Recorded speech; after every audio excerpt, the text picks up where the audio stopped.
আমি ভাই অনেক সস্তা একজন মানুষ, কারো লাইফে এতটাও ইম্পর্টেন্ট না। আমি থাকলেও চলে, আবার না থাকলেও চলে। একটা অদ্ভুত সত্য কি জানো, আজকাল আমরা অন্যকে দামি বানাতে গিয়ে নিজেদেরকেই কম দামি বানিয়ে ফেলি। কষ্ট কাকে বলে সেই মানুষটাকে জিজ্ঞেস করো, যার কাছে সব আছে কিন্তু সেই মানুষটাই নেই যার সে স্বপ্ন দেখে।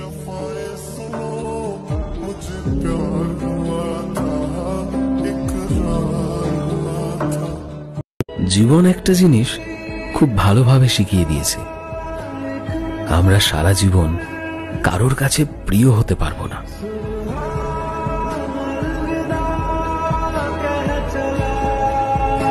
কখনো কখনো সময়ের সাথে সব ঠিক হয়ে যায়, আবার নষ্টও হয়ে যায়।